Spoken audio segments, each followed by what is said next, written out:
So we're getting older. The first thing that comes to my mind is this caregiver expectation. So we may have a couple. Yeah. I know your mom is ill and she's been struggling with her progression of her disease. Yeah. And your dad is a physician. Yeah. And so he probably does a lot of caregiving, Yeah. but you and your sisters are probably doing that as well. Mm-hmm. A lot of times we have this expectation of a couple that the sick person is cared for by the well spouse. Yeah. And it can be really, really not their forte. Mhm. They may even be a doctor. Yeah. And it still may not be their forte. Yeah. But they still may sacrifice themselves. Mhm. And with something like Parkinson's disease, what we know is that it lasts a long time and the progression can be very slow. So you may lock yourself into this job of being a full-time caregiver for years of your life. So it does become almost like an anchor for a lot of people who find themselves as caregivers, child, spouse. Sometimes it's a neighbor, sometimes it's a friend who becomes the full-time caregiver for this person. And maybe they are stuck there.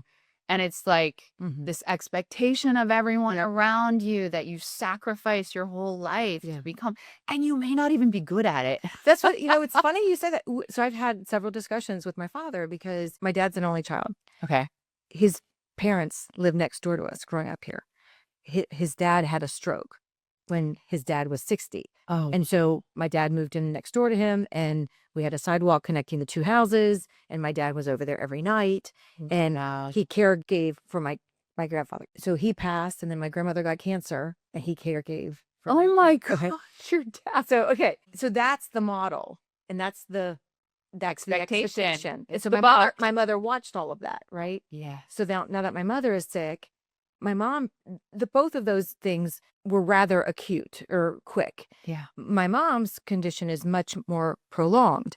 And so I've said to my dad, like, Dad, you're a physician. You're not a nurse. You're not, you're not designed to be a full-time caregiver. Right. And I think she would get better care because there's a different dynamic when it's family versus somebody that's wants to do this, that's good at doing this, that understands this kind of patient. We don't understand this.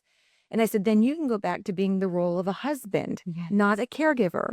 But I think it's just so hard for him because of his history. Right. And I think he feels like that box. It's like, what does the good husband do?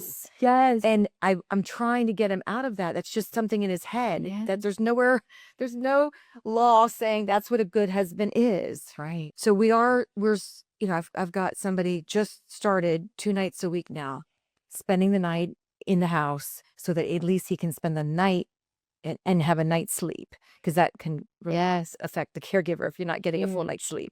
So we're making baby steps, but it's a very difficult thing. And I've been able to totally understand because I'm the only daughter in town.